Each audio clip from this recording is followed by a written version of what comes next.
Və aleykum assalam və rəhmətullah. Sual belədir ki, mənim tam cavab ala bilmədiyim sualım var. Ət kəsilə bismilləhlə kəsilməsini yemək lazımdır. Demək olar ki, Azərbaycan hamı belə kəsir. Bəs onda niyə ət aldığımız yerlərə fikir veririk? Deyirlər ki, zinakar da olsa, içki də içsə, Allaha qəbul edirsə, müsəlmandır. Hamı Allaha qəbul edirəm deyir. O zaman bu ət mövzusunda kim kəssə yeməliyik? Biz bu barədə bizə müraciət olunur və biz tövsiyə edirik ki, bəli, biz bilirik ki, Azərbaycanda bütün qəssablar bismillah deyərək kəsir. Böyük heyvanları, inəkdir, qoyundur, hamı bismillah deyərək kəsir. Namaz qılanı da, qılmayanı da, içki içəni də, içməyəni də, zina edəni də, etməyəni də. Və biz tövsiyə edirik ki, həmişə də bunu deyirik ki, yəni ət almağa gedəndə, qəssabxana ət almağa gedəndə, əgər onun ət dükanında şirkin əlamətləri yoxdursa, yəni göz muncuğu, atnalı, qoyun başı, ondan sonra seyidlərin şəkili və s. hansısa pirin şəkili, ağanın, seyidin şəkili, bu şeylər yoxdursa, bu zahirən inşallah ki, tohvid əhlidir. Yəni Allahdan başqa heç kimdən istəyənlərdən deyil. Bu baxımdan ona nəzarət edin ki, bu şeylər orada var, yoxsa yoxdur. Əgər bu şeylər orada varsa, oradan uzaqlaşsaz yaxşı olar. Niyə görə ki?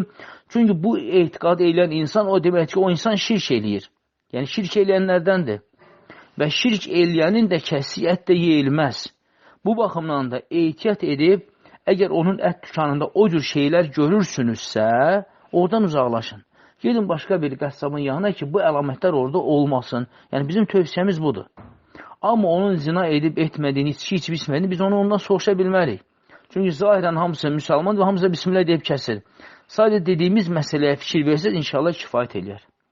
Aleykum assalam və rəhmətullah. Sual belədir ki, mən nənəmə nəsə söz desəm, başlayır bildiyi hər şeyə and içməyə. Bəzən yalandan hər şeyə and içir, bəzən düz. Bilmək istəyirəm ki, nənəm yalandan and içəndə günahdır, günaha bizə yazılır. Mən onu and içməyə məcbur etmirəm. Sadəcə özü o xəssiyyətini daşıyır. Ümumiyyətlə, Allahdan başqasına and içmək şirkdir və bəzi hədislər gəlir ki, küfürdür. Çünki Allah Rasulü buyurur ki, mən əhlə bi qeyri ilə fəqət əşrək av kəfər. Kim Allahdan başqasına and içsə, şirk və ya küfr etmiş olar. Yəni, Allahdan başqasına and içmək şirk və ya küfr olan əməldir. Hətta doğrudan and içsə də belə. Amma Allaha yalanın and içsə, bu isə günahdır. İbn Məsud radiyallahu anh buyurur ki, mənim Allahdan başqasına düzgündən and içməyimdənsə, Allaha yalan and içməyim daha üstündür. Yəni, İbn Məsud radiyallahu anh deyir ki, Allahdan başqasına sadiq, düzgün and içməkdənsə, elə Allaha yalan and içmək deyir daha yaxşı. Niyə görə? Çünki Allahdan başqasına hətta düzgün and içsən də belə, şirk və də küfr etmiş olursan. Amma Allaha yalanı and etsən, sən günah etmiş olarsan. Bax, fərqi orasındadır. Və nənəniz də istəyir yalandan and etsin, siz doğrudan and etsin, fərqi yoxdur. Əgər Allahdan başqasına and içirsə, şirk və də küfr etmiş olur. Və başa salın ki, Allahdan başqa heç bir şey and içməsin. Hətta yalanın and içirsə də belə, yenə də Allaha and etsin. Amma siz ona nəsə soruşanda, o başlayır hər şey and içməyə, bunun günahını siz daşımırsınız. Sadəcə nənənizə başa salın ki, insan andını qorumalıdır və hər şey görə and içməli deyil və Allahdan başqa şey and içmək isə şirk və ya küfr olan əməldir. Və aleykum assalam və rəhmətullah. Sual belədir, mənim atam faizə pul verir, bu işlə məşğuldur, amma evimizə halal olan pul da gəlir. Məsələn, anam işləyir, həm pensiya alır, kirayə evdən də gəlirləri var. Yəni, halal və haram o evdə qarışır. Mən atamgilə gedəndə onlarda yemək yeyə bilərəmmi? Amma bilmirəm ki, hansı pulla alınıb. Çünki halal və haram qazancı qarışıb orada. Ümumiyyətlə, halal və haram bir evdə qarışıbsa, bu zaman 4 məzhəbdə bu məsələdə rəylər var və rəylər budur ki, əgər haram çoxluq təşkil edirsə, yemək yemək olmaz. Əgər halal çoxluq təşkil edirsə, yemək yemək olar. Əgər haram və halal bərabərsə, insan çəkincə daha yaxşıdır. Yəni, baxın, görün, siz ananızla məsləhət eləyin ki, yəni atanız o faizlə pulu hara eləyir, nə cür eləyir, bəlkə o faizlə olan pulu başqa yerə yığır, başqa şey alır, başqa ev alır və s. Ananızdan dəqiqləşdirin. Əgər faizlə olan pulu, deməli, evin ərzaqına qarışdırırsa, o zaman ananızdan soruşun ki, kim nə qədər alır. Yəni, özünüz baxın, araşdırın Allahın izni ilə. Amma əgər sizin atanız bu işlə məşğul olsa, ona başa salın ki, faizlə məşğul olmaq Allah və Rasuluna qarşı müharibə elan etmək deməkdir. Haram faizlə məşğul olan insan Allaha və onun Rasuluna müharibə etmiş insandır. Və hansı insan Allahla müharibədə uda bilər ki? Təbii ki, heç bir insan. Hamı uzacaqdır. Ona görə siz atanıza başa salın. Açın Bəqərə surəsinin axırıncı səhifələrində, axırıncı səhifəsi və ondan əvvəlki səhifədə və ondan səhifə, yəni sonuncu bir 3 səhifədə, Bəqərənin 3 səhifəsində, bax, bu faiz barədə ciddi ayətlər vardır, həmçinin hədislərdə də onu kimi. Və başa salın ki, faiz haramdır, faiz edən Allah və Rasulun müharibə etmiş olur və faizlə məşğul olan insanın ən xırda günahı, ən xırda həddi öz anası ilə zinə etmiş kimidir. Faiz çox ciddi bir əməldir, böyük Allaha və Rasuluna qarşı asilikdir. İnşallah ki, Quran ayətlərinin atanızı qorxudun Allahın izni ilə, İnşallah ki, tövbə edib qaydar. Və aleykum assalam və rahmetullah. Sual belədir ki, bəzi insanlar əzizlərinin məzarını ziyarət edəndə daşla qəbrə vururlar. Dində belə bir şey varmı? Xeyr, dində belə bir şey yoxdur. Çünki onların elədiyi xurafat və mövhumatdır ki, yəni sanki hər dəfə daşı qəbrə vuranda güya ki, yəni qəbirdəki eşitsin ki, bax mən gəldim ha sənin yanıma, ziyarət elədim ha səni. Yəni mən bir şey başa düşmürəm ki, yəni insan o daşı vurmaqla qəbirdə onu nəyi eşitdirmək istəyir? Yəni qeyd elə dəftəri mən sənin ziyarətə gəldim, sonra sən də mənim ziyarətimə gələrsən. Yəni bu nə deməkdir ki? Yəni bunun dinin heç bir əsası yoxdur. Bu sadəcə xurafat və məhfumatdır. Və məzarı ziyarət edən zaman yalnız məzarda yatan üçün Allahdan bağışlama dua diləmək lazımdır.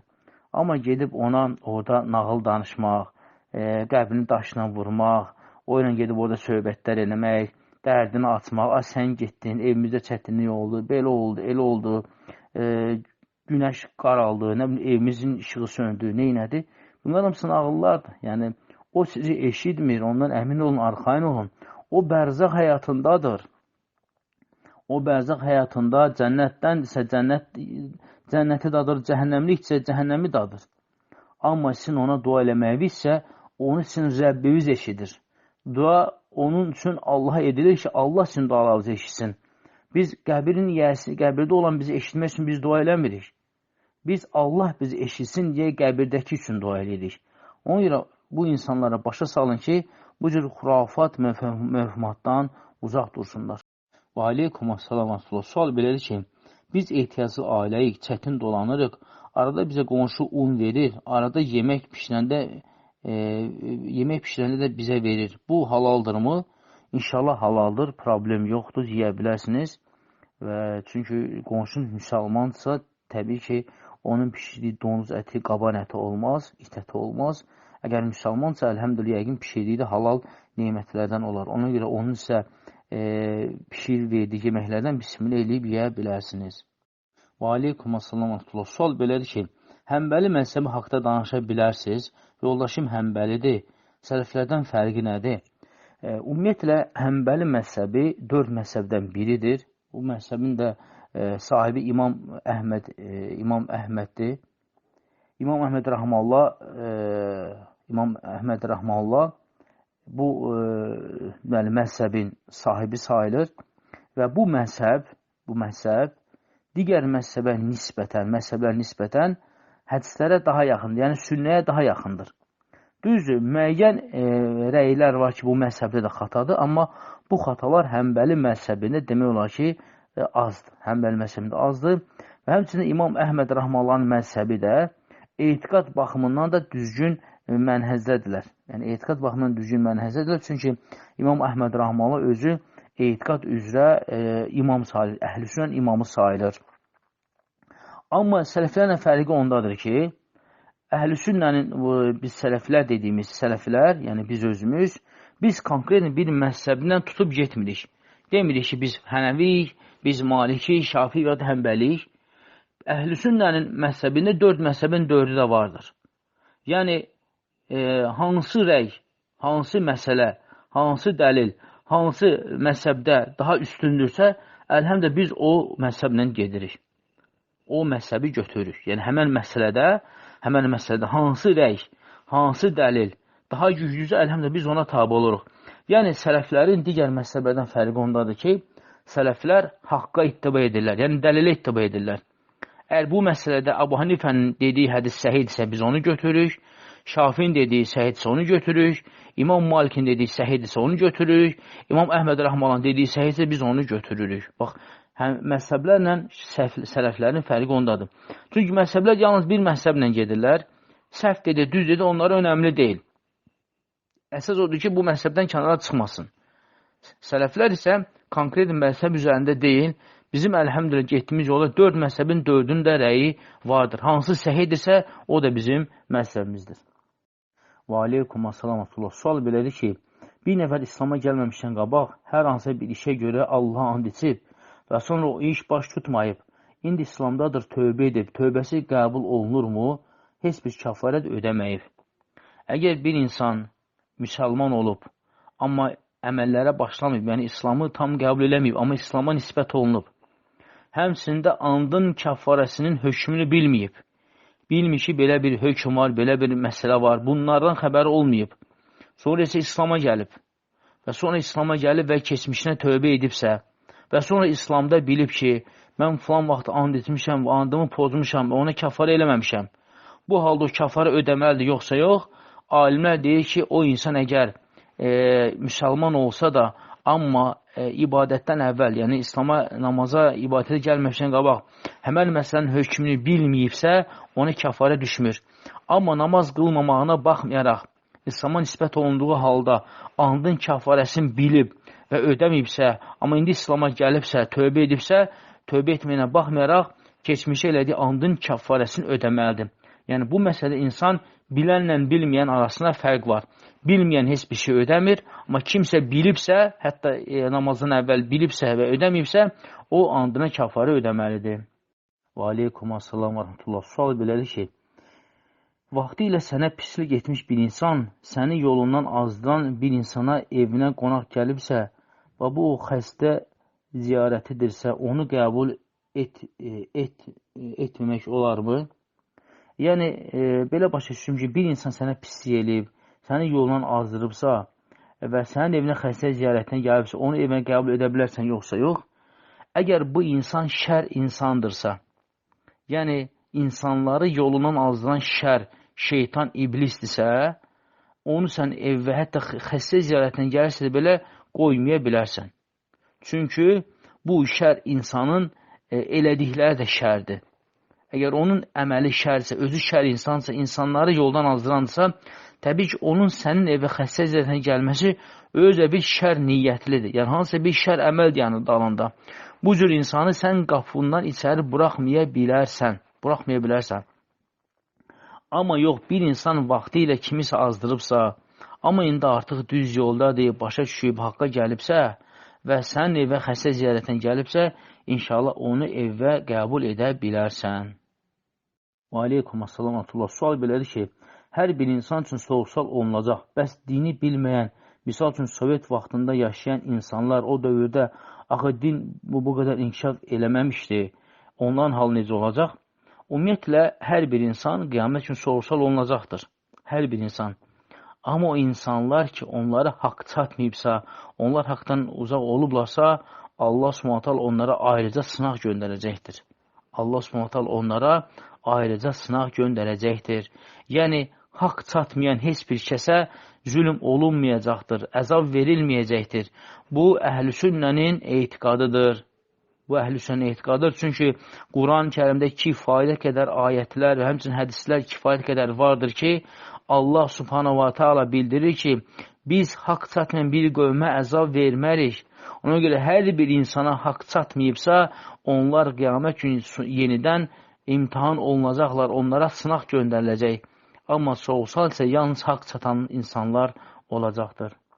Aleykum assalam və rəhmətullah. Sual belədir ki, mənim babamın dindən anlayışı yoxdur.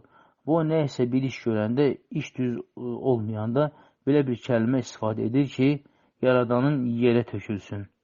Özü də fərqində deyil, dediyi sözün. Əslində mən bilmirəm o necə izah eləyim ki, olmaz belə demək. Ümumiyyətlə, bu sözün zahiri küfr olub və olmaya da bilər. Misal üçün, əgər babanız, misal üçün, maşını düzəldirsə, tam ki, maşının qabaq fənərlərini düzəltmək istəyir və birdən əlindəki qaykanı ora bağlaya bilmir və o işıq fənəri yerə düşüb sınır və bu zaman deyir ki, sənin yaradanın yerə tökülsün. Onun məqsədi Allah deyil. Onun məqsədi o maşını ixtira eləyəndir. Yəni, maşının sahibidir, maşını düzəldəndir. O maşını kim icad edibsə, onu söyür. Amma nə zaman sizin babanız küfr eləyə bilər?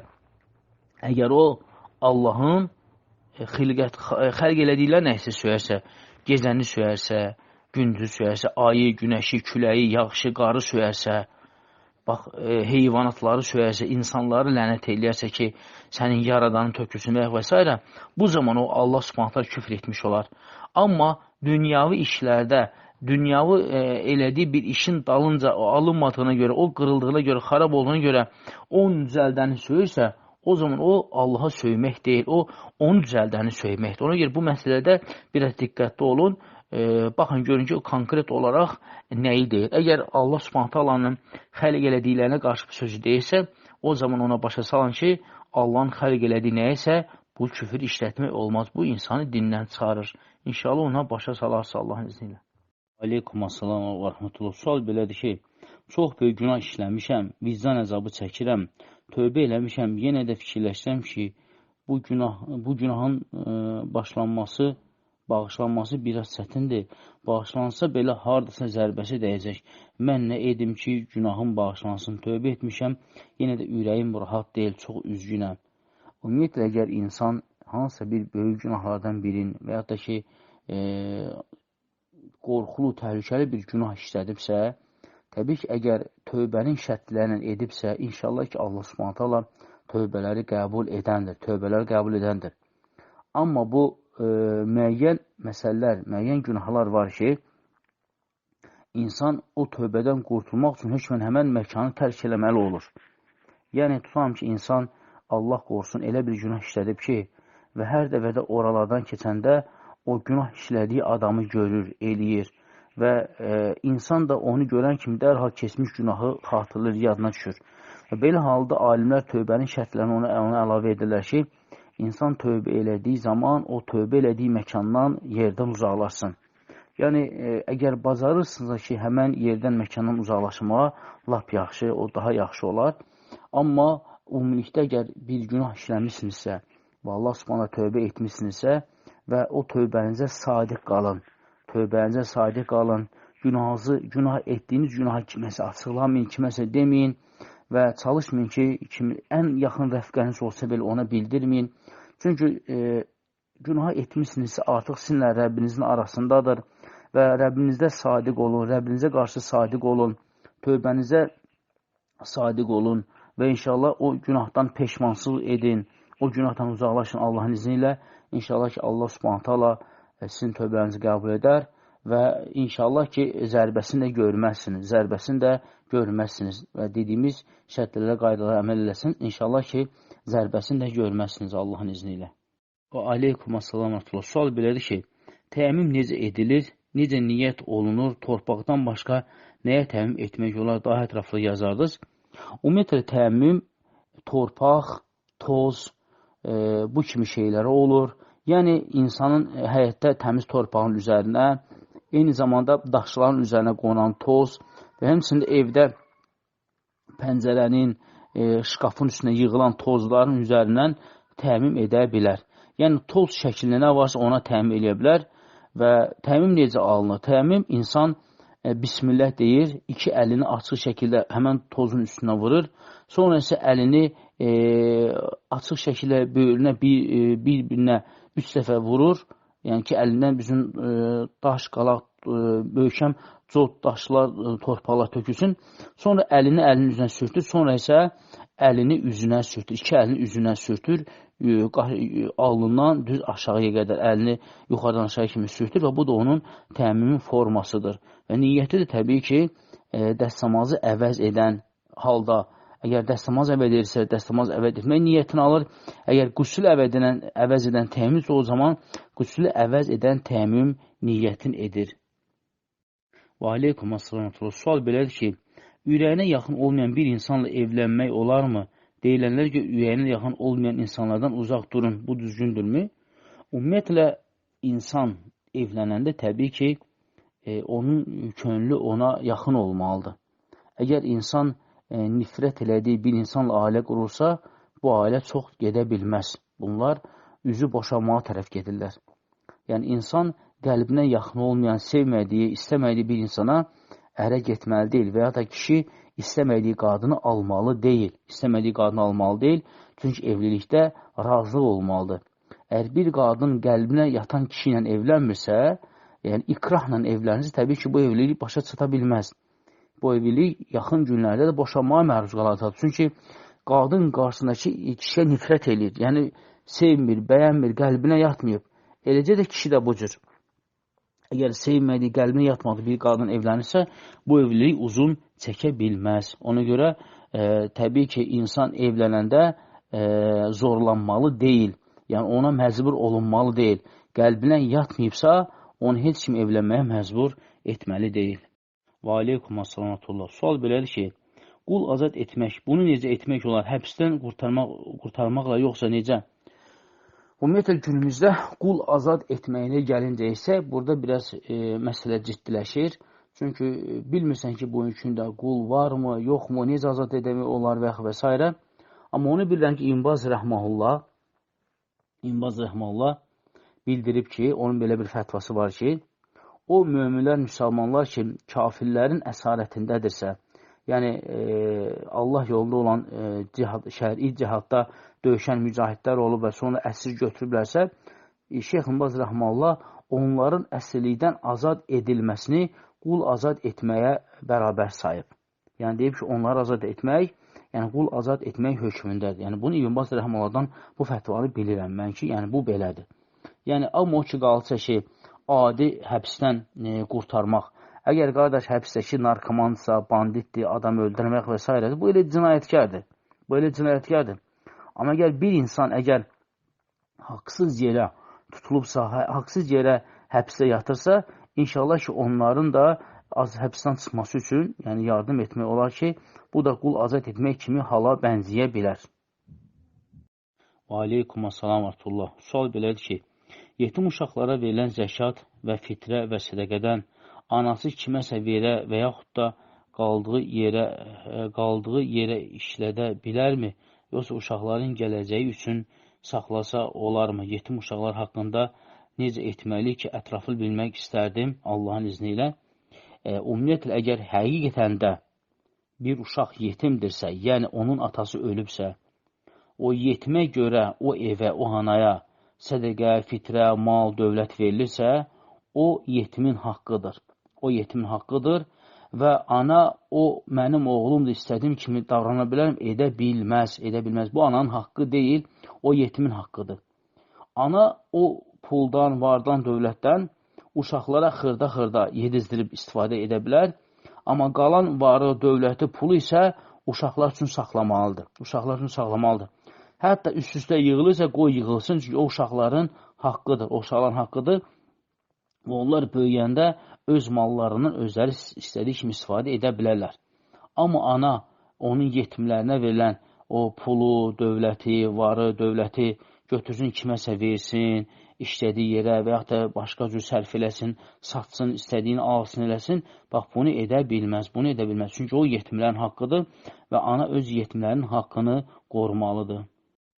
Və aleykum əssalam. Sual belədir ki, mən bu kəlməni çox işlədirəm.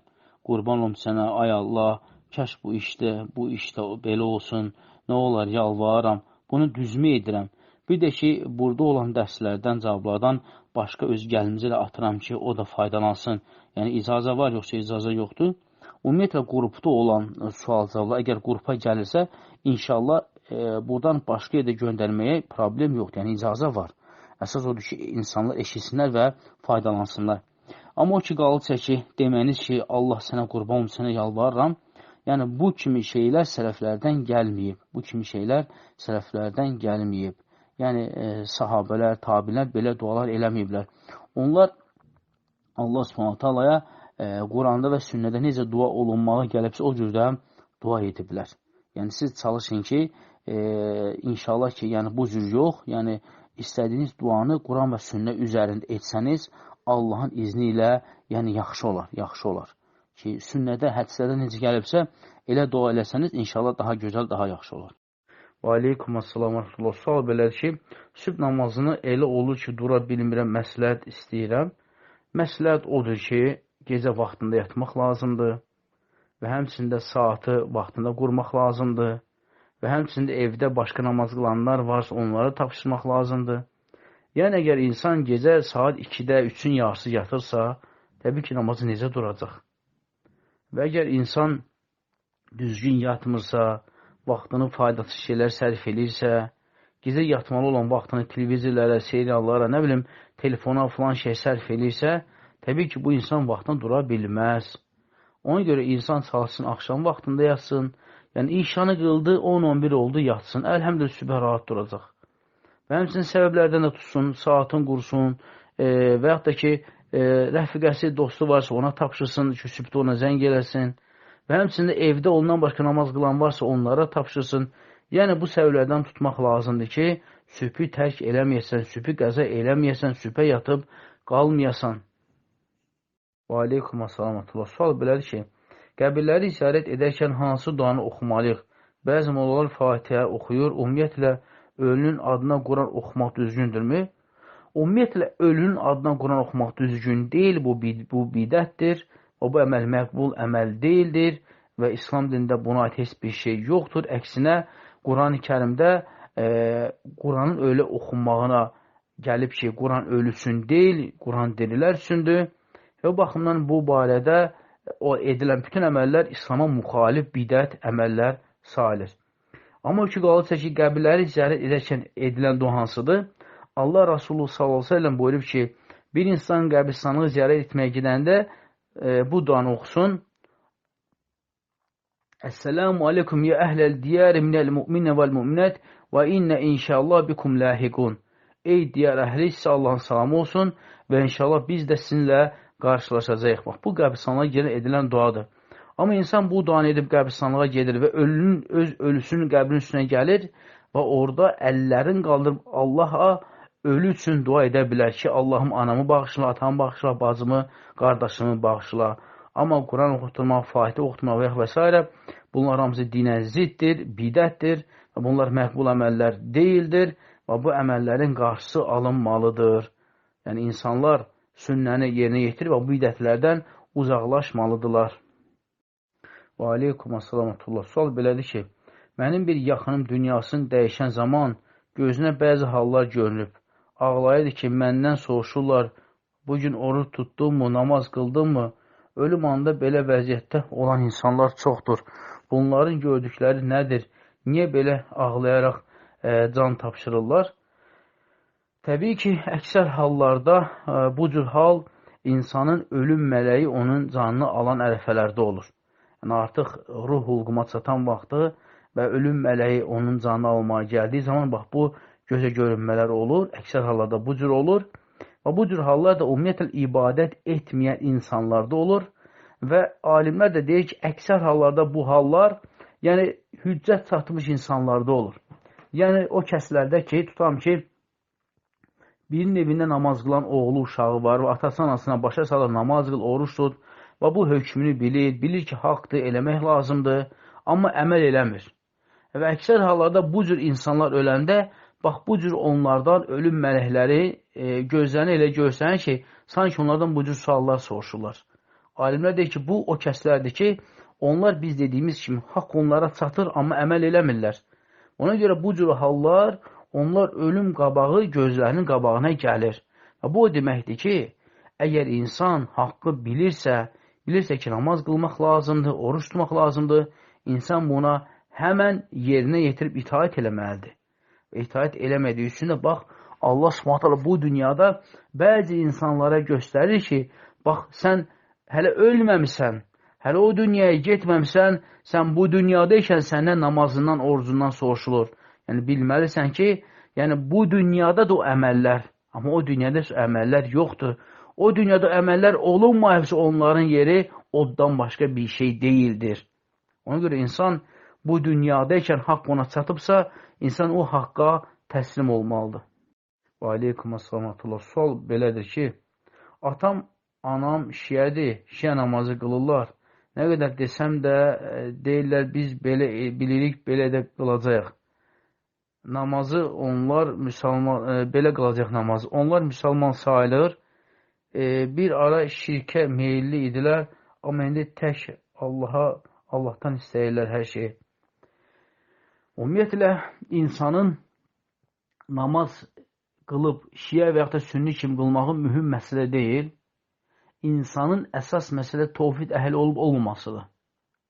Yəni, bir insan namazı sünni kimi, yəni möhürsüz qılıb Allaha şərik qoşursa nə faydası var? Və yaxud da ki, bir insan möhürlə qılıb Allaha şərik qoşursa nə faydası var? Ona görə namazdan öncə tövhiddir. Yəni, la iləhə illallah kəlməsidir. Ona görə Allah Rasulü sallallahu aleyhi və səlləm Muaz ibn Cəbəli və Əli radiyallahu və digər sahabiləri dəvətin ötürü bölgələrə göndərəndə, Şama, Yəmənə göndərəndə onlara bildirir ki, ən birinci la iləhə illallah kəlməsinə dəvət edin. Əgər bunu qəbul etsələr, ondan sonra Allahın onlara gündə 5 namaz əmr elədiyini onlara bildirin. Bax, bu məsələ önəmlidir ki, siz valideyninizin şiə və yaxud da sünni olmağını düşünməyin. Siz onun tövhid əhli olub-olmasın düşünün. Və valideyninizə tövhid başa salın. Əgər Allaha şərik qoşurlarsa, onu onlara başa salın, anlatın. Onları tövhid əhli edin ilk öncə. Onlar tövhid əhli olduqdan sonra, ondan sonra siz rahatça onlara şiəlikdən çıxarda bilərsiniz Allahın izni ilə. Və əgər Allaha şərik qoşurlarsa, eyni zamanda şiədilərsə, siz şiəliyinin başını bıraxın, onları tövhid dəvət edin. Çünki tövhidsiz insanın heç bir nizatı yoxdur. Nizat ilk öncə tövhidləndir. Onlara tövhidi başa salın, yəni namazı tərk eləyin, qoy qılsınlar, nə tərsdir qılsın, dədə babadır, nənə babadır, nə tərsdir qılsın. Siz onlara tövhidi başa salın. Tövhid kitabı verin, oxusunlar, öyrənsinlər, qoy birinci tövhidi bilsinlər. Və tövhidi bildikdən sonra, qəbul etdikdən sonra, əməl etdikdən sonra ikinci mərhələsi onlara artıq hansı namazı Allah Rasul qılıb deyə onlara başa salın, onlara tövsiyə edin. İnşallah ki, qəbul edəcəklər. Və aleykum əssalamətullah. Sual belədir ki, namaza sənətkar yanaşan, vaxtı-vaxtına qılmayan birisinə nəsiyyət edərdiniz də. Ümumiyyətlə, namaz İslamın 5 rukundan biridir və kəlmə-i şəhadətdən sonra birinci rukundur. Və namaz İslamın yeganə rukunudur ki, o 7 səman üzərində fərz olub. Yəni, İsra və Meyrac hadisəsində fərz olub. Yəni, namaz yerdə fərz olan ibadət deyil, göydə fərz olan ibadətdir. Və bu da namazın özünün xüsusiliyini və önəmliyini ortaya qoyur. Və namaz yeganə ibadətdir ki, heç kim o ibadəti kiminsə yerinə edə bilməz. Və insan namazı ölümünün son anına qədər qılmalıdır və tərk eləməli deyildir. Və namaz insanın yeganə əməlidir ki, qiyamət gün ilk öncə insanın namazından soruşulacaq, sonra isə onun digər əməlləri soruşala çəkiləcəkdir. Əgər həmən insan namazı yoxsa, digər əməllər də soruşala çəkilməyəcəkdir. Və həmçində namaz digər ibadətlərdən fərqli olaraq gündə 5 dəfə fərz olunub, günün müəyyən vaxtlarında. Və bu da namazın özünün xüsusi əhəmiyyətini ortaya qoyur. Və həmçinin namaz digər ibadətlərdən fərqli olaraq cəmaət halında qılınan ibadətdir. Və bu da namazın xüsusi önəmliyini ortaya qoyur. Və bütün bu əməlləri biz nəzərə alsaq görərik ki, bəli, namaz İslamın mühüm əməlidir. Və Peyğəmbər sallallahu aleyhi ve sellem namazın tərkini müşriklərə, kafirlərə bənzədib. Allah Rasulü buyurub ki, Əl-əhdu ləzi beynə və beynəm əs-salə və mən tərəkəhu fəqət kəfər əv əşrək. Allah Rasulü buyurub ki, bizimlə onlar arasındakı əhd namazdır. Kim onu tərk edir, küfr və ya da şirk etmiş olar. Və namaza insan səhlənkar yanaşmalı deyil. Allah Subhanahu Quran kəndə buyurur ki, Vailun lil musallin əlləzinhum ən salətihim səhun. Vay olsun kəslərə, hansılar ki, namazlarında səhlənkardırlar. Namaza səhlənkar yanaşmaq lazım deyil. İnsan namazı qorumalıdır ki, namaz onu qorusun. İnsan, Allah Teala Quran-ı buyurur ki, İnnə salətə tənhə ənil fəhşə vəl munkar. Həqiqətən namaz insanı pis və münkar işlərdən çəkindirir. Nə? Namaz. Namaz ibadəti. Amma insan namazı vaxtına qılmırsa, səhvkarlıq eləyirsə, laqeyd yanaşırsa, o zaman o namaz onu pis və münkar işlərdən necə qorusun axı? İnsan namazı qorumalıdır ki, namaz onu qiyamət günü qorusun. İnsan namazını qorumalıdır ki, namaz onu pis və pis münkar əməllərdən qorusun. Ona görə səhlənkarlıq eləmək müsəlmana yaraşmaz. Və bugünkü ilə nəzər alsaq ki, bizim əksəriyyətimizin qıldığımız ibadət yalnız namazdır. Biz nə zəkat, nə sədəqə verən qullardan deyilik. Edə biləcəyimiz ibadət yalnız namazdır. Elə isə namazımızı qoruyaq, onu vaxtında yerinə yetirək. Və aleykumussalam. Sual belədir ki, bir müsəlmanın imanı azalıbsa və günahlar onun üçün sadələşibsə, bununla yanaşı ürəyi rahat deyilsə, yenidən təqva və imanı necə əldə edə bilər? Təbii ki, əgər bir müsəlman iman zəifliyibsə, günahlar artıbsa, günahlar onun üçün adiləşibsə, günahın kimə qarşı etdiyini düşünmürsə, fikirləşmirsə, təbii ki, bu artıq insanın imanın zəifləməsi, tamamilə itməsinə aparan, gedən yoldur. Və insan imanını, təqvasını qaldırmaqdan ötürü təbii ki, Allah Subhanahu ilə tövbə eləməlidir, bağışlama diləməlidir və həmçində salih əməllərini artırmalıdır, gecə namazlarını artırmalıdır, insan ratib, sünnə orucların artırmalıdır, sünnə namazlarını artırmalıdır, imkan dağılına sədəqə verməlidir, səhər axşam zikirlərini davamlı eləməlidir, gündəlik Quran oxumalıdır, xəstə ziyarət eləməlidir, yaxşı dostlarla dostluq eləməlidir, bildiyi insanlara öyrətməlidir, insanları pislikdən çəkinib yaxşılara yönəltməlidir və bu kimi xeyir əməllər insan davam eləsə və onları insanlara yaysa, Allah izni ilə imanı da və təqvasını da qaldırmış olacaqdır. Və həmçində girsin YouTube-da kanallarda bizim əlhəmdülə qardaşların imanı qaldıran səbəblər barədə gözəl dərslər vardır. O dərsləri dinləsin, onlara daimən xatırlasın, imkanı varsa hər gün o dərsləri dinləsin, gündəlik Quran oxusun, gündəlik Quran oxusun və Quran dinləsin, haramlardan əl çəkin, musiqi və digər televizor və bu kimi haram şeylərdən üz döndərsin və inşallah salih əməllərini artırsın Allahın izni ilə, inşallah təqvasına da və imana da yenidən sahib çıxacaqdır. Və aleykumussalam. Sual belədir ki, evdə namaz qılanda əgər namaza biraz gecikilirsəm, əzanı çox gecmək olarmı, çox gec vermək olarmı? Yəni, namaz girdiyi vaxtdan biraz sonra. Əgər tutam ki, zöhr namazı birin yarısı girirsə və evdə də əldə iş var, istəyirlər ki, işi tez qutarsınlar, yarımçı qalmasın və namazı birdə və yaxud da ikinin yarısı qılacaqlarsa və yaxud da ikidə qalacaqlarsa, o zaman alimlər deyir ki, onlar əzanı vaxtında versinlər, sonra isə namazı ikidə qılarlar. Bəzi alimlər də deyir ki, yox elə nə vaxt qılacaqlarsa, elə o vaxtda əzanı versinlər, sonra da sünnəti qılıb, sonra da fərzi qılsınlar. Hər bir halda bu hər iki rəy alimlərin dediyi rəydir. Daha doğrusu Allah bilir, amma üstün rəyə yaxın o rəydir ki, əgər namazın vaxtı giribsə, qoy əzanı versinlər, amma işlərin qurtarıb qılarlar. Problem yoxdur. Çünki məscid deyil, evdir və evdə də namaz girəndən, əsr girənə qədər qıldıqları namaz vaxtında qılmış namaz sayılır və qəza namazı sayılmır. Yəni, əgər tutam ki, ikinin yarısı qılacaqlarsa, birin yarısı zöhr girirsə, qoy əzanı versinlər və sonra isə işlərini davam eləsinlər, sonra işlərini qutarıb namazlarını qılarlar Allahın iznilə. Yox, əgər vaxtında verməyiblərsə, unudublarsa və yaxud da ki, istəməyiblər versinlər, o zaman saat 2-də və yaxud da 2-nin yarısı namazı qılmamışdan öncə hökmən əzan versinlər, sonra isə sünnətin və fərzini qılsınlar. Aleykumussalam. Sual belədir ki, qəzəbimi saxlaya bilmirəm, qəzəb anı nə etməliyəm ki, özümü saxlayım? Peyğəmbər sallallahu aleyhi və səlləm qəzəbi saxlamaq üçün bir neçə səbəblər bildirib. O səbəblərdən biri odur ki, insan qəzəblənən vaxtı Allahdan, şeytandan Allaha sığınsın. Yəni, Allaha sığınsın, Əuzu billah minəşşeytanirracim sözünü desin. Yəni Allaha sığınsın. Şeytandan Allaha sığınsın. Çünki insan qəzəblənən zaman şeytan onun burundan üfləyir, hətta ad alıb onun başına çatana qədər. Yəni insan şeytandan Allaha sığınsın. Həmçində insan qəzəblənən vaxtı hədisdə buyurulur kimi dəstəmaz alsın. Çünki dəstəmaz insanın qəzabını söndürən əməllərdən, səvlərdən biridir. Yəni hökmən dəstəmaz alsın. Və həmçində insan hərəkətini dəyişsin.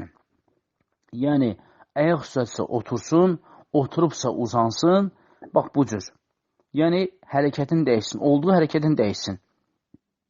Əgər tutam ki, kimlənsə əsəbləşirsənsə, bu dediyimiz səbəbləri edirsən və həmçində hərəkətini dəyişirsən. Yəni ayaq üstəsənsə oturursan, oturmursansa uzanırsan. Yəni bacaran qədər o qəzaba aparan haldan özü uzaqlaşdırırsan. İnşallah ki, bu səbəbləri yerinə yetirsiniz Allahın izni ilə, inşallah yaxşı olar. Və həmçində çalışın ki, çoxlu Quran oxuyasınız, gün ərzində çoxlu Quran oxuyasınız, səhər axşam zikirlərini edəsiniz. Allah subhanahu wa ta'alaya çoxlu istiğfar edəsiniz inşallah. Çünki bunlar hamısı qəzabı saxlayan əməllərdəndir və həmçində Allah Rasuluna çoxlu salavat demək insanı qəzəbdən saxlayan, yəni səbəblərdəndir Allahın izni ilə. Və inşallah bu səbəbləri tutsanız, inşallah ki, qəzəbdən özünüzü qorumuş olarsınız Allahın izni ilə. Və aleykum əssalam. Sual belədir ki, aldığımız şirniyyatlar, konfetlərə də fikir verməliyik mi? Yəni tərkibində cüzi miqdarda konyak, spirt olursa bunlar haram sayılırmı? Ümumiyyətlə şirniyyat məhsullarının içində əgər orada konyak, spirt mayi halındadırsa, birmənalı olaraq bunlar haram sayılır. Çünki Allah Rasulü sallallahu aleyhi ve sellem bir hədisdə buyurub ki, məskərə kəsiruhu və qaliluhu haram. Bir şeyin çoxu insana meyxoş edirsə, onun azı da haramdır. Bu o deməkdir ki, siz deyirsiniz ki, cüzi miqdarda konyak var. Əgər siz onun 10 dənəsi, 20 dənəsini yesəz, əgər sizdə baş gizlənməsi, meyxoşluq var, deməli o artıq haramdır. Çünki onun çoxu haram edirsə, azı da haramdır. Eləcə də götür spirt. Spirt 5 qram, 10 qram kimisə meyxoş eləmir. Yəni, əgər sən araq süzsən 10 qram, heç kimi meyxoş eləmir. Meyxoş elir 50 qramdan yuxarı. Deməli, çoxu haram eləyənin azı da haramdır. Bu baxımdan əgər konfetlərdə, şirniyyatlarda spirt, konyak, mayi halındadırsa, mütləqən olaraq haramdır. Amma yox, onlar onun tərkibində quru formadadır. Yəni, mayi halında deyil, sadəcə şokolad tərkibində yazıb, tərkibində filan qədər spirt var, filan qədər konyak var. O artıq onun tərkibindədir. Yəni, o halal sayılır. Ona görə ki, sən bugün o konfetdən həmən konyakı, spirti ayırtmaq üçün ayıra bilməyəcəksin. Çünki artıq onun qarşı və buxarlanıb gedib. Yəni, istər şirniyyat olsun, istər konfet olsun, quru formadadırsa, inşallah ki, yemək olar. Amma maye formasındadırsa, hətta ən cüzi miqdarda olsa belə, haramdır və ondan uzaqlaşmaq lazım və onu almışsansa aparıb dükana qaytarıb yerinə başqa şeyi götürməlisən. Və aleykum əssalam və rəhmətullahi və bərəkatuhu. Sual belədir ki, əgər mən dünən əsr namazında dəstəmaz alıb corab geymişəmsə, bir sutka məhz çəkə bilərəm. Bunu bilirəm. Amma elə oldu ki, corab ayağımdan yarıya qədər sürüşüb. Yəni, topuğumdan aşağı düşübsə, təzdən corabı çıxarıb dəstəmaz almalıyam, yoxsa məhsə davam edə bilərəm. Əgər sizin corabınız topuqdan aşağı düşübsə, o zaman sizin artıq ayağınıza məhz çəkmək hökmü düşür. Yəni, bu o deməkdir ki, siz dəstəmazı aldığınız zaman hökmən ayaqlarınızı yumalısınız. Çünki ayağa məhz çəkilən xofdur, corabdır, onların şərti odur ki, onlar topuqdan yuxarı olmalılar. Əgər topuqdan aşağı düşüblərsə, artıq məhsin hökmünü itirirlər. Aleykum əssalam və rəhmətullah. Sual belədir ki, surət, yəni şəkil deyilikdə ancaq gözlər nəzərdə tutulurmu? Hansısa insan şəklində göz, heyvanda göz, ancaq gözləri qələm ilə silmək kifayət edir. Məsələn, uşaq paltarının üstündə ayı şəkli var, gözləri nöqtədən ibarətdir. Onun tərs üzünü çevirib geymək olar. Yəni, bədən, əl, qol, ağız, burun, surət sayılırmı? Buna dəlil nədir? Ümumiyyətlə, surət sayılanda ağız, göz, qaş, burun, yəni üzdə olan əzalar nəzərdə tutulur. Yəni, əgər tutam ki, insan şəkil çəkirsə və onun baş hissəsində ağız, burun, göz, bu əzalar varsa, yəni bu surət sayılır. Amma o ağız, burun, bunlar yoxdursa, o zaman o, yəni surət, yəni sayılmır. O surət sayılmır. Amma o ki, qalırsa ki, misal üçün, uşaq paltarında bu kimi şeylər varsa, əgər valideyn həmən o gözü, ağzı, burunu sapla oya bilərsə, yəni sapın söküb çıxara bilirsə, lap yaxşı. Yox, əgər bu alınmırsa, üstündən qələmlə bir şeylə silmək, o da olar. Və ya əgər bundan heç bir alınmırsa, həmən deməli, baş hissəsinə yumur bir dənə parçanı tiksinlər və orada ağız, göz, burun bunlar bilinməsin. Çünki alimlər deyir ki, insan üzərində bu kimi şeylər gəzdirirsə, o insanı cinlər, şeytanlar narahat edirlər. Həmçində balaca uşaqlar da belədir. Və görürsən ki, uşaqlara o şəkilli paltar filan geyindirirlər və uşaqlar hərdən başlayırlar boş-boş yerə narahatçılıq olmağa. Yəni, körpə uşaqlar da başlayırlar ağlamağa, narahat olmağa və valideyn də bunu hiss eləyib, başa düşə bilmir. Amma bilsə ki, onun üzərində şəkilli paltarlar var və şeytanlar da o şəkilləri toplaşırlar, uşağı narahat edirlər, o zaman valideyn məhz həmən şəkilləri uzaqlaşdırır. Yəni, nə ilə bacarırsa uzaqlaşsın, yəni paltarı kəsməsin, doğramasın, israf eləməsin. Həmən göz, ağız, burunu tikişdirsə, sökə bilsə, lap yaxşı. Qələmlə qara elə bilsə, lap yaxşı. Üstünə bir ağ parça tiksə, lap yaxşı. Nə edə bilirsə etsin, amma israf eləməsin. Və aleykum assalam rəhmətullah. Sual belədir ki, telefonda ərəbcə yüklənmiş Quranı oxudanda da savab yazılırmı? Əgər insan Quranı oxudur və oxudmaqda məqsədi ona qulaq asıb dinləməkdirsə, bəli, buna görə insan savab qazanır. Amma Quran oxuyan kimi bir hərif 10 savab deyil. Yəni, bir hərifə 10 savab yalnız Quranın birbaşa özü oxumağa aiddir. Bir hərif 10 savab yalnız oxumağa aiddir. Amma evdə telefonlar, magnetofondan və ya televiziyadan Quran qoyur və Qurana qulaq asırsa, bəli, bu qulaq asmana görə savab vardır, amma bir hərif 10 hərif kimi savab deyildir. Bir hərif 10 savab kimi deyildir. Bəli, mücərrəd gözəl niyyətdən görə, Allahın Qurana qulaq asmana görə, bəli, buna görə insan savab qazanır. Necə ki, əgər ki, onun yerinə musiqiyə qulaq assaydı, günah qazanacaqdı, eləcə də onun yerinə Qurana qulaq asırsa, bəli, buna görə də insan savab qazanır. Və aleykum assalam. Sual belədir ki, oğluma 10 günlük ruqya edirdim, elə oldu 8 gün etdin, 2 gün evdə olmadıq. 8 gün etdik, 2 gün evdə olmadıq. Mən o 2 günə ruqyanı edim. Yoxsa başdan 10 günə başlayım. Onu qeyd edim ki, su ilə edirdim, evə səpirdim. Yox, əgər evdə olmamışsınızsa, siz yenidən başlamaya ehtiyac yoxdur. Siz həmən o 2 gün əlavə edin. 2 gün əlavə edin. Əgər görsəz ki, effekti zəif aşağıdsa, onda yenidən 5 gündə əlavə edin Allahın izni ilə. Yəni, mən elə başa düşdüm ki, siz 10 gün ruqya edirdiniz, 8 gün etdiniz, 2 gün evdə olmadınız, amma olmadığınız müddətdə də edə bilərdiniz, amma etməmişsinizsə, eybi yoxdur. Evə qayıtdığınız gündə 2 günü davam eləyin və görsəz effekt aşağıdsa, yəni təsir aşağıdsa, o zaman ruqyaya 5 gündə yenidən əlavə edin Allahın izni ilə. Və aleykum assalam və rəhmətullah. Sual belədir ki, yatağa uzanarkən sünnədə gələn bütün zikirləri söyləmək vacibdir. Bəlsini söyləyə, bəlsini tərk etməkdə bir günah varmı? Ümumiyyətlə, ən yaxşı sünnədə var olan bütün zikirləri etməkdir. Amma yox, əgər siz bir qismini etib, bir qismini tərk edirsinizsə, bu olar, amma ən yaxşı isə kamil formada etməkdir. Çünki yataq zikirlərin müəyyən, hər zikrin özü müəyyən səbəbləri vardır və yaxşı olar ki, inşallah insan bir 5 dəqiqə vaxt ayırıb bütün zikirlərlə inşallah ki, daha gözəl olar. Çünki insan yatdığı zaman onun bədəndən ruh ayrılır və bu da insan üçün kiçik ölümdür və ola da bilər ki, ruh insana qayıtmasın, amma insan zikirli formada ölsə Allahın izni ilə inşallah ki, bağışlanan qullardan olar. Ona görə bizim tövsiyəmiz odur ki, tənbəllik eləməyin. Yəni, yataq zikirlər ümumilikdə 4-5 dəqiqə ancaq vaxt ayırır.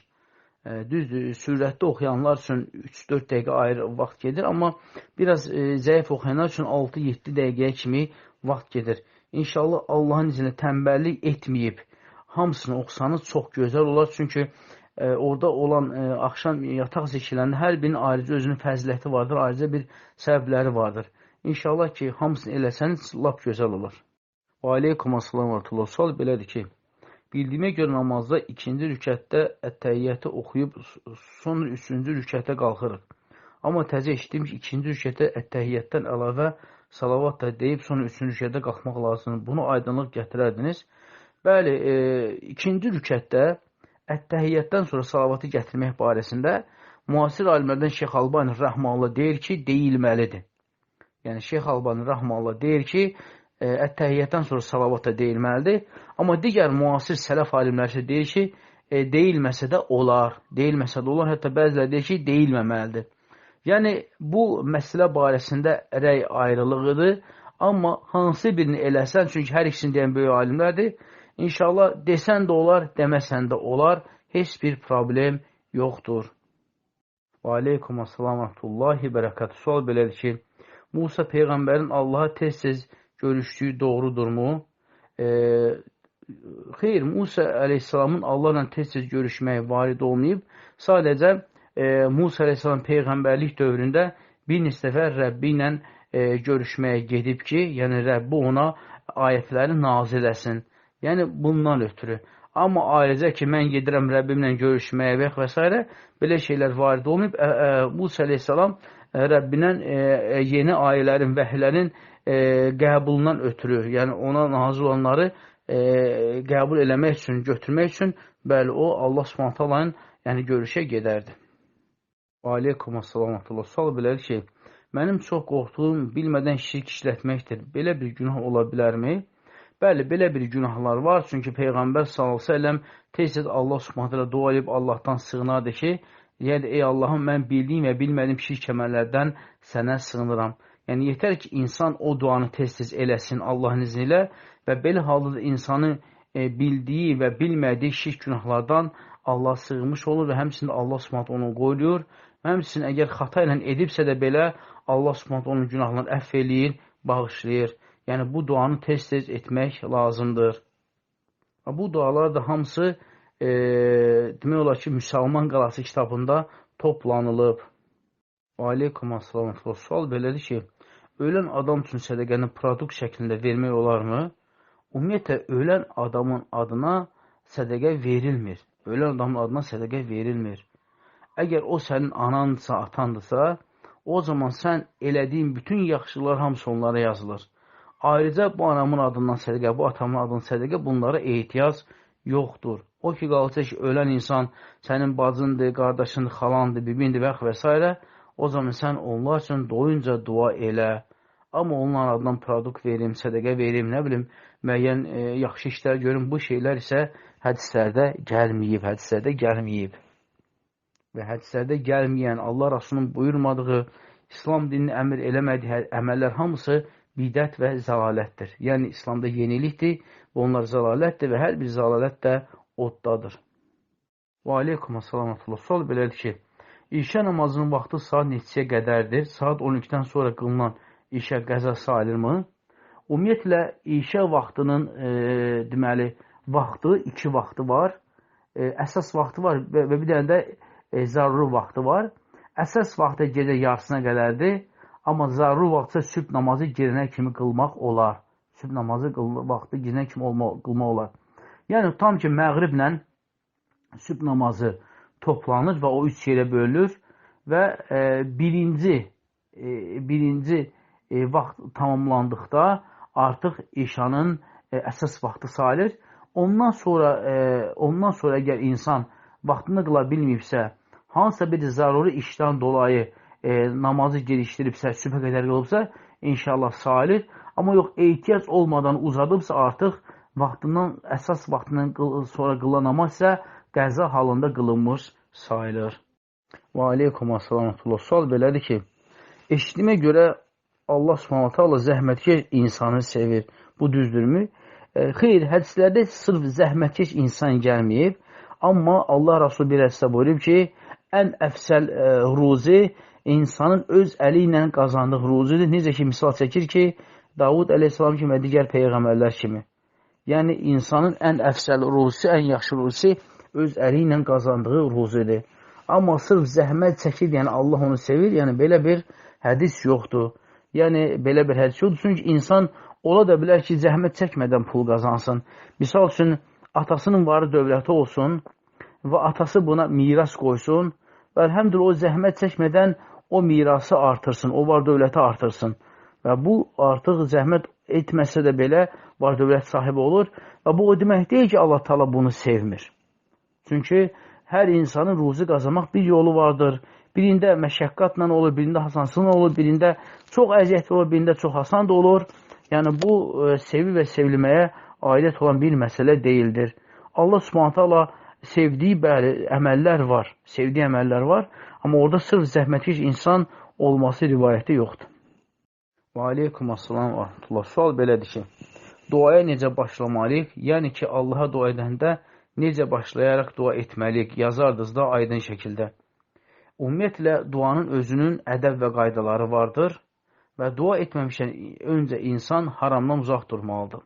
Yəni, insan əgər duasının qəbul olunmasını istəyirsə, həmən insan haramlardan uzaq olmalıdır. Yəni, yeməyi, içməyi, geyməyi halal olmalıdır. Qazancı halal olmalıdır. Çünki haram qazanc onun duasının qəbul olmasının qarşısını alır. Həmçinin insan dua edən zaman yaxşıdır ki, dəstəmazlı olsun. Dəstəmazlı olsun və həmçində üzü qibləyə olsun və həmçinin əllərini qaldırsın və həmçinin dua etməmişən qabaq Allah subhanahu wa ta'alaya həmd sana eləsin. Yəni, ey Rəbbim, sənə həmd olsun, sən yaradansan, ruzu verənsən, öldürənsən, yer görür, sən yaratdın, bizə hər şeyi sən yaratdın, bizim üçün hər şeyi yaratdın, asanlaşdırdın. Yəni, Allaha həmd sana olunmalı, bacaran qədər. Sonra isə Muhammed sallallahu aleyhi və səlləmə salavat deyilməlidir. Yəni, Allahumma salli alə Muhammed və alihi əcməin. Sonra isə insan Quran və sünnədən bildiyi ən gözəl duaları dünya və axirəti üçün dua eləyə bilər. Hansı duanı bilirsə, istəyir qəlbindən keçən, istəyir hədislərdə gələn, onu edə bilər. Amma insan kimi üçün bəddua, lənət və yaxud və s. dua eləməsin. Sonra insan həmçində dualarını israrlı eləsin, yəni davamlı şəkildə eləsin. Yəni bir dəfə dedi deyanmasın, dəfələrlə söyləsin və həmçində dualarında əzimli olsun.